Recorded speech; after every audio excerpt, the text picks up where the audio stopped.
खुसीको कुरा हो कि अहिले पार्टी निर्माणको एउटा नयाँ चरणमा प्रवेश गरिसकेपछि खास गरी गुटवादी र फुटवादी क्रियाकलापमा संलग्न केपी र केपी गुटका मानिसहरूले पार्टी विभाजन गरिसकेपछि पार्टी एकताको झण्डा उठाउने, आधिकारिकताको झण्डा उठाउने, वैधानिकताको झण्डा उठाउने र लोकतान्त्रिक मूल्य मान्यता, विधि विधान र पद्धतिको पक्षपोषण गर्ने पार्टी र त्यसका समर्थक पेशाकर्मीहरू आज सहज ढङ्गले एकता सम्पन्न गर्ने ठाउँमा आइपुग्नु भएको छ।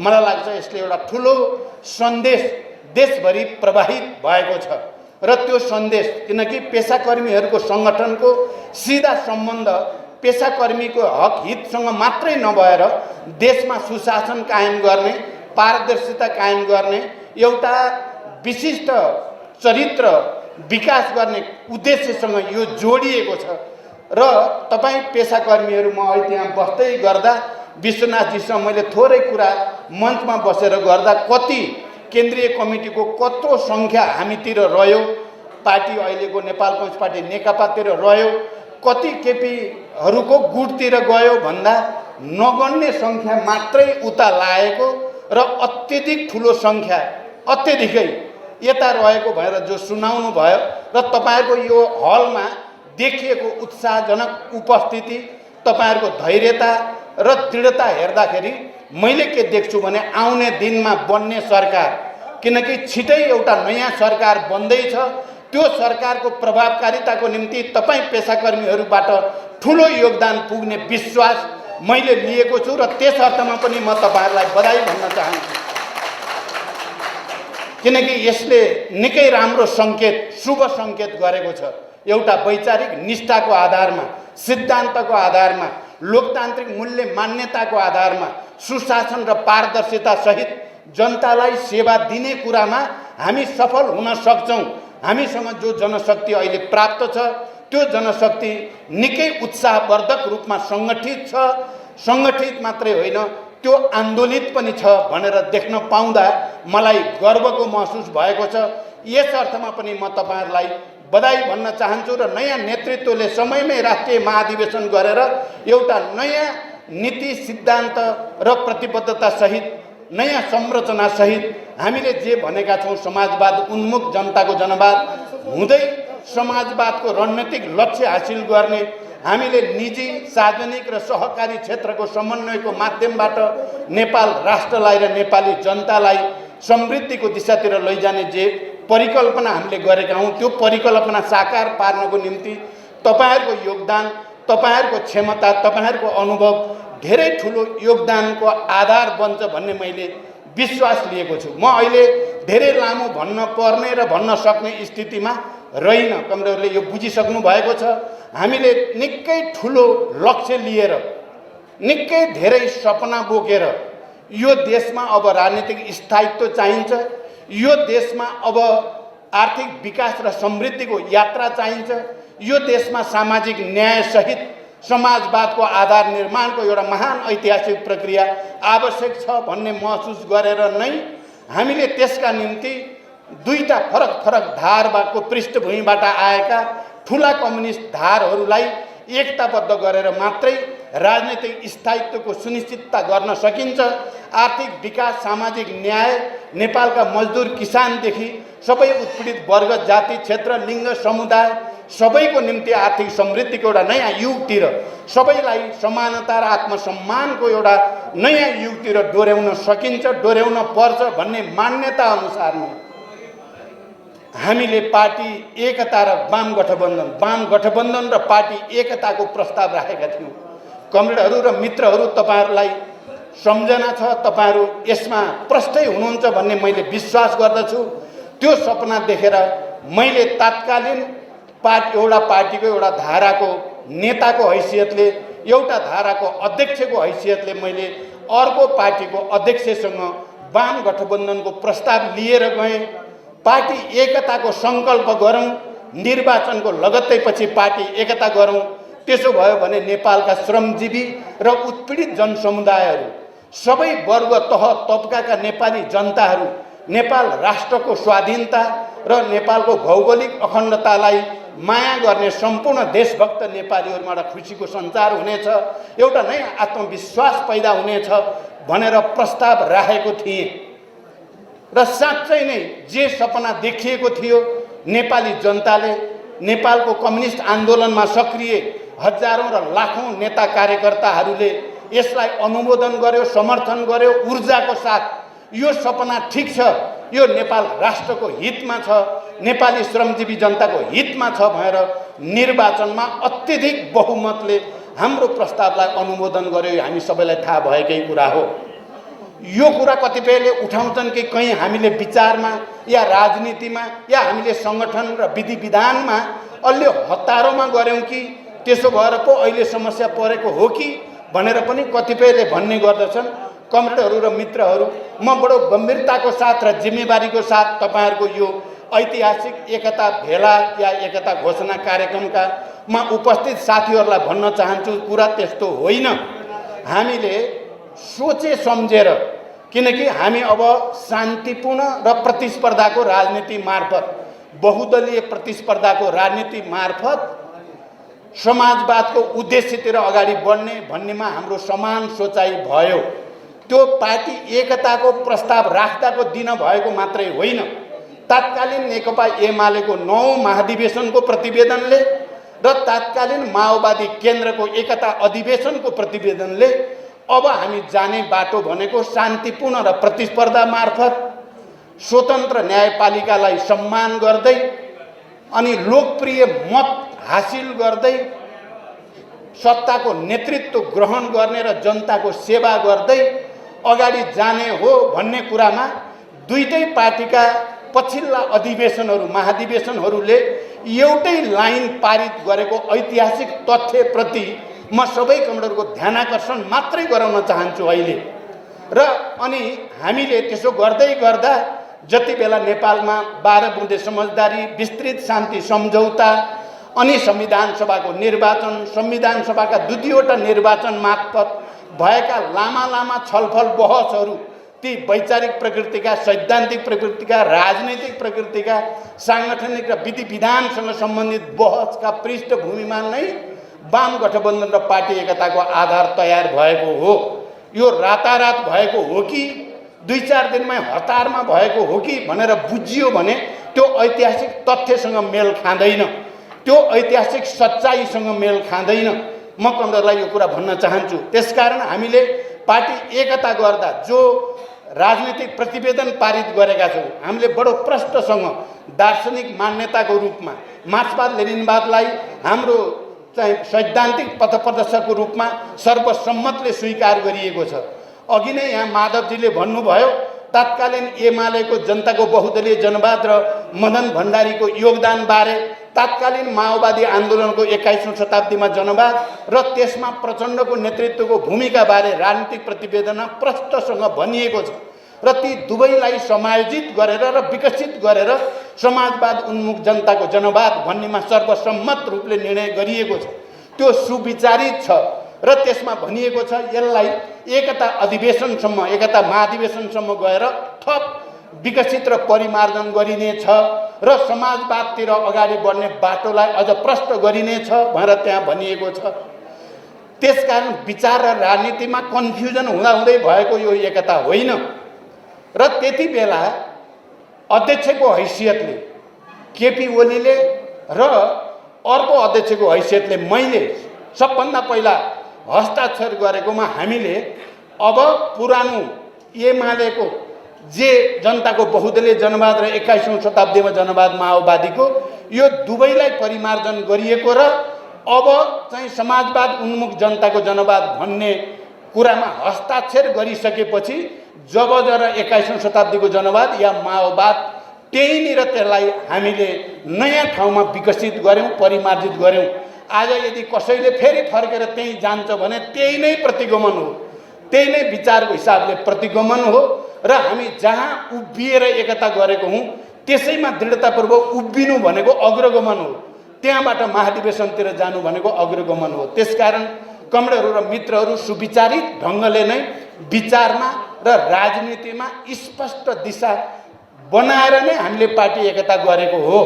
अनि विधानमा पनि तपाईहरुलाई थाहा छ, हामीले लेनिनवादी संगठनात्मक सिद्धान्तलाई, जनवादी केन्द्रीयतालाई पार्टीको संगठनात्मक सिद्धान्तको रूपमा स्वीकार गरिएको हो र अघि नै यहाँ आइसकेका छ। तपाईहरु सबै यसमा विज्ञ हुनुहुन्छ। संगठन व्यक्ति संगठनको मातहत हुन्छ, संगठनमा बहुमतको मातहतमा अल्पमत हुन्छ, सम्पूर्ण कमिटी केन्द्रीय कमिटीको मातहतमा हुन्छ, बहुमतको निर्णय नै पार्टीको निर्णय हुन्छ भन्ने विधान पनि हामी सबैले सर्वसम्मत रूपले पारित गरिएको हो। त्यसकारण यो हतारमा गरिएको हो कि भन्ने कुरा वा अब पछाडि फर्काएर भ्रम दिएर कथित एमाले या कथित माओवादी केन्द्र भएर यदि कसैले भन्छ भने त्यो चाहिँ वास्तवमा पार्टी एकताको मर्म र भावनामाथि प्रहार हुन्छ। त्यो इतिहासको आवश्यकता र इतिहासको भोलि राष्ट्र निर्माणको आवश्यकताका विरुद्ध प्रतिगमनकारी कदम हुन्छ भन्ने कुरा म फेरि एकचोटि सबै कमजोरलाई स्पष्ट पार्न चाहन्छु। त्यसकारण यो अनि समस्या कहाँ पैदा भयो त?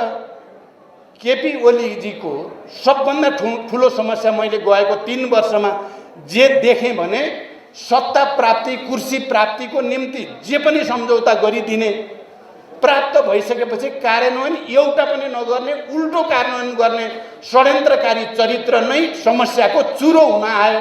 यो कुरा 3 वर्षको अनुभवले राम्रोसँग देखायो। उहाँले सहमति त सबै गर्नुभयो, तपाईहरुले देख्नुभयो। आलो पालो अध्यक्षमा नि उहाँले हस्ताक्षर गर्नुभएको छ, आलो पालो प्रधानमन्त्रीमा नि उहाँले हस्ताक्षर गर्नुभएको छ। अनि जबरजस्त छोडेर हस्ताक्षर गर्ने पहिलो व्यक्ति केपी ओली नै हो। अनि एमाले विघटन गर्नुपर्छ भनेर हस्ताक्षर गर्ने पहिलो व्यक्ति पनि केपी ओली नै हो। अनि फेरि एकता भइसकेपछि, प्रधानमन्त्री भइसकेपछि फेरि पछाडि फर्किने पनि केपी ओलीजी नै हो। यो सबै कारणले यहाँ एउटा इमानदारी, निष्ठा, वैचारिक निष्ठा, इमानदारिता, जिम्मेवारी बोध, राष्ट्रप्रति, जनताप्रति हुने प्रवृत्ति र बेइमानी, जालझेलपूर्ण षड्यन्त्रकारी प्रवृत्तिको बीचको लडाईँ हुन आयो। यो त्यसकारण यो विचारको लडाईँ हो, यो प्रवृत्तिको लडाईँ हो, यो विधिको लडाईँ हो, यो पद्धतिको लडाईँ हो। अहिले देशमा जो राजनीतिक सङ्कट पैदा भयो, तपाईहरुले गहिरिएर हेर्नुभयो भने प्रष्टसँग देख्न सक्नुहुन्छ। जसरी सचिवालयको बहुमतलाई उहाँले इन्कार गर्नुभयो, स्थायी समितिको 2/3 बहुमतलाई उहाँले लत्याउनु भयो, त्यसैगरी संसदको 2/3 बहुमतलाई पनि लत्याएर संसद विघटन गर्ने, संविधान खारेज गर्ने निकै ठुलो प्रतिगमनकारी, प्रतिक्रान्तिकारी कदम उहाँले चाल्नुभयो। हामी सबै आन्दोलित भयौँ। हामी सबैको निम्ति त्यो जीवन मरणको प्रश्न भयो। हाम्रो भरोसा थियो सर्वोच्चप्रति, हामीले भरोसा पनि व्यक्त गरिराख्यौँ। तर हामीले सडकमा गएर जनताको साथमा मिलेर खबरदारी गर्ने कुरा र केपी ओलीको कदम प्रतिक्रान्तिकारी छ, प्रतिगमनकारी छ भन्ने कुरा पनि हामीले नछोडिकन 2 महिनाभन्दा बढी समयदेखि लगातार आन्दोलन गर्यौँ। र अहिले सर्वोच्च अदालतले त्यो कदम असंवैधानिक र अलोकतान्त्रिक नै थियो भन्ने कुरा बकाइदा आफ्नो फैसला मार्फत घोषणा गरेपछि कोही पनि अलिकति पनि नैतिकता भएको मान्छे, संसारभरिको परम्परा र नजिरहरू र हाम्रै विगतका नजिरहरू अनुसार पनि सिधै आफ्नो प्रस्ताव खारेज भइसकेपछि राजीनामा दिनुपर्नेमा आजभोलि म अचम्म लाग्छ। केपीजीको कुरा सुन्छु म, उहाँहरू त के गर्न थाल्नु भयो, हामीले झन् जित्यौँ जस्तो पो गर्नुभएको छ। सर्वोच्चले उहाँलाई हराइदिएको त हामी झन् बलियो भयौँ अरे। यो के अचम्म हो, हारेपछि बलियो भइने? यो कस्तो सिद्धान्त प्रतिपादन गरे होला केपीजीले? यस्तो हुन्छ र भन्नुहोस् त, पछारियो पछारियो अनि जित्यौँ हामी त झन् बलियो भइयो अरे। त्यस्तो नै हुन्छ कहीँ? नैतिकताको आधारमा राजीनामा दिनुपर्छ पुरै देशले भनिरहेको छ। तर राजीनामा दिन त कता हो कता, म अझै देखाइदिन्छु भन्ने हुन्छ। उहाँले अब देखाउने के बाँकी छ? उहाँले के सङ्कटकाल लाएर देखाउँछु भने हो कि? किनभने उहाँ त अब त पार्टी सदस्य पनि हुनुहुन्न, वैधानिक ढङ्गले पार्टी सदस्य हुनुहुन्न। संवैधानिक ढङ्गले यति ठुलो प्रतिगमनकारी उहाँको कदमलाई सर्वोच्च अदालतले खारेज गरिसकेपछि उहाँ प्रधानमन्त्री एक क्षण पनि बस्न लायक पनि हुनुहुन्न। तर उहाँले अझै भ्रम दिनुभएको छ। अझै हिजो मात्रै मैले सुने, अब मान्छेलाई साम दाम दण्ड भेद भ्रम प्रलोभन के हो के गर्दै गर्दै अझै तान्ने बल गर्नुभएको छ। यो सबैबाट चाहिँ वास्तवमा एउटा चाहिँ भनाइ छ क्या, चाहिँ अन्तर्राष्ट्रिय कम्युनिस्ट आन्दोलन स्थापितै भनाइ हो। जनताको एउटा नियम छ क्या, उनीहरू सङ्घर्ष गर्छन्, सङ्घर्ष गर्ने बित्तिकै भने जस्तो जित हासिल हुँदैन, फेरि सङ्घर्ष गर्छन्, फेरि पनि नहुन सक्छ। त्यति बेलासम्म सङ्घर्ष गरिराख्छन् जबसम्म सम्पूर्ण रूपले जनताको जित हुँदैन, तबसम्म जनताको नियम हो सङ्घर्ष गरिराख्नु। प्रतिक्रियावादीहरूले गडबडी मचाउँछन्, बेइमानी गर्छन्, सफल हुँदैनन्, फेरि बेइमानी गर्छन्, षड्यन्त्र गर्छन्, सफल हुँदैनन्। जबसम्म पुरै पतन हुँदैन तिनीहरूले गडबड गर्न छोड्दैनन्। यही भनाइअनुसार नै केपी ओलीजी सम्पूर्ण रूपले आफ्नो पतन नहुँदासम्म बेइमानी र गडबड गर्न नछोड्ने पात्रको रूपमा, एउटा प्रतिक्रियावादी पात्रको रूपमा उहाँ उभिएको देखिन्छ। उहाँहरूले त भन्नुभएको थियो हामीले त सेटिङ गरिसकेका छौँ, भइहाल्छ, अब त सर्वोच्चले त हाम्रै अनुसार गर्छ। देशभरि हामी तपाईँहरूले सुन्नुभएको छ नि, देशभरि अभियान चलाउनु भयो र मान्छेलाई ओहो केपी ओलीले त ठुलो सेटिङ गरेको छ, त्यसो भएपछि यतापट्टि प्रचण्ड माधवतिर लाग्यो भने त बर्बाद भइन्छ। सेटिङ भइसकेको छ भने त उतै लाग्ने भनेर धेरै मान्छे त्यो सेटिङको भ्रममा लागेको थियो। अब बिस्तारै फर्किँदै हुनुहुन्छ साथीहरू। म भन्छु आउनुहोस्, अब अर्को सेटिङ पनि भत्किँदैछ, निर्वाचन आयोगवाला सेटिङ हेर्नु होला। मैले त्यत्तिकै भनेको होइन कमेडहरू, मैले त्यत्तिकै भनेको होइन, मैले बुझेर भन्दैछु। केही समयभित्रै निर्वाचन आयोगले उहाँलाई यो पार्टी उहाँको आधिकारिक हुन सम्भव होइन, आधिकारिक पार्टी बहुमतवाला पार्टी नै हो र सूर्य चिन्ह र नाम उहाँहरूकै हो भन्ने फैसला हुन्छ। यसमा 1 इन्च पनि शङ्का गर्नु पर्दैन। म यो कुरा पुरै विश्वासको साथ भन्न सक्छु। तपाईँहरू यसमा कहीँ कतै दुविधामा पर्न जरुरी छैन। र सूर्य उतै हुन्छ भन्ठानेर उतै लाग्नु भएको छ साथीहरू। केही भ्रममा भने छिटै बिउजिनुहोस्। तपाईँहरू निन्द्रामा पर्नु भएको छ, लट्ठ्याइएको छ, तपाईँहरूलाई लट्ठ्याइएको छ, के पिलाइदिएको, के पिलाइदिएको। छिटै तपाईँ निन्द्राबाट बिउजिनुहोस्, निन्द्राबाट बिउजिनुहोस् र आउनुहोस्। र मूलधार, मूल पार्टी, आधिकारिक पार्टी, वैधानिक पार्टी यही हो। यही हुन्छ। कसैले यसलाई यताउता गर्न सक्ने सम्भावना नै छैन। मैले भनेको थिएँ सर्वोच्चले फैसला जनताको पक्षमा संविधान अनुसार नै गर्छ, अर्को हुनै सक्दैन भनेर मैले, तपाईँहरूले सुन्नुभएको छ, मैले सार्वजनिक मञ्चहरूबाट भन्ने गर्थेँ। मैले कुनै सेटिङ गरेर भने त होइन। मैले संविधान, लोकतान्त्रिक मूल्य मान्यता र जनभावनालाई बुझेर भनेको कुरा थियो र त्यही भयो। अहिले पनि संविधान आयोगसँगका पटक पटकका हाम्रा छलफलहरू, जनभावना र दल सम्बन्धी ऐनको व्यवस्था अनुसार म भन्छु पार्टीको मान्यता हामीले पाइ नै सक्यौँ, सूर्य हामीले पाइ नै सक्यौँ। अब खालि घोषणा हुन मात्र बाँकी हो भन्ने मलाई लाग्छ। त्यसकारण कोही दुविधामा पर्न जरुरी छैन। उहाँले अब तल परे पनि कहीँ माथि परे पनि कहीँ भन्ने छ नि हाम्रो नेपाली उखान। केपीजी त्यस्तो रहेछ क्या, तल परे पनि मै माथि छु जस्तो। नाङ्गै भइसक्यो, कपडा लगाएको छु भन्नुभएको छ, हिँड्नु भएको छ। अब के भन्ने? मैले त त्यही दिन उहाँलाई, मैले त्यो सर्वोच्चको फैसला हुने दिन नै भनेको थिएँ, तपाईँ अझै पनि तपाईँ तुरुन्तै आज रातभरिमा राजीनामा दिनुभयो भने तपाईँलाई नेपाली जनताले फेरि ठिकै जे भए पनि दिनभरि जे गरे भने बेलुका त ठिकै आयो भन्ठान्छन्, नेपाली जनताले फेरि छुट दिन्छन् भनेको थिएँ मैले। तर मैले भनेपछि त उहाँले उल्टो गरिहाल्नुहुन्छ। यो बडो विचित्र। उहाँको एकमात्र मिसन हामीलाई सिद्ध्याउने मात्रै भएको देखाउनुहुन्छ। उहाँले किन त्यसो गर्नुहुन्छ? त्यसकारण कमरेडहरू, यसमा हामी दुविधामा पर्न जरुरी छैन। अब हाम्रो देशमा अहिले नैतिकताको खडेरी परेको देखियो।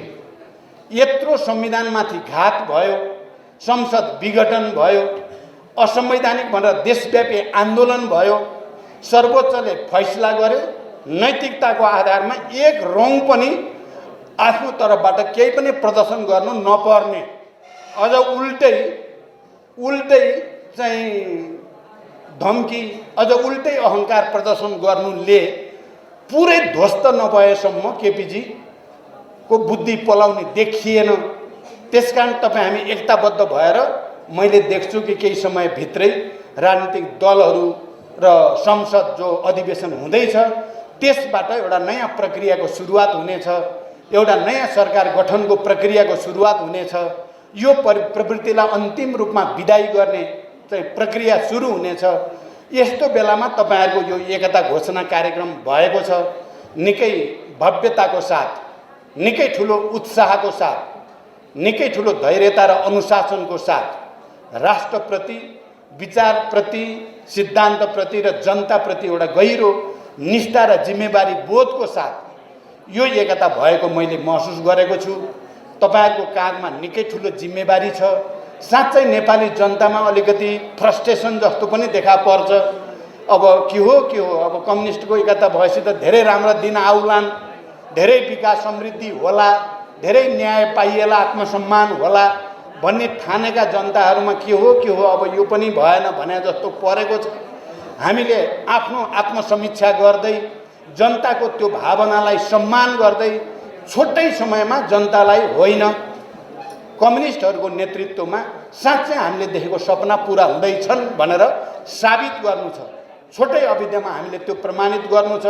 मलाई विश्वास छ तपाईँ हामी एकताबद्ध भएर दृढताको साथ अगाडि बढ्दा जनताको त्यो भावनालाई, जनताको त्यो आस्थालाई अझ माथि उठाउन र एउटा नयाँ विश्वासमा परिणत गर्न, नयाँ ऊर्जा र शक्तिमा परिणत गर्न सम्भव छ भन्ने विश्वास व्यक्त गर्दै र तपाईहरुको यो एकता घोषणा कार्यक्रमलाई फेरि एकचोटि भव्य सफलताको निम्ति शुभकामना दिँदै नवनिर्वाचित कमिटीलाई फेरि बधाई र शुभकामना भन्दै तपाईहरु सबै पनि आफ्नो ठाउँमा दृढताको साथ अगाडि बढ्न अपिल गर्दै म मेरो भनाइ टुङ्ग्याउँछु। धन्यवाद। अभिवादन।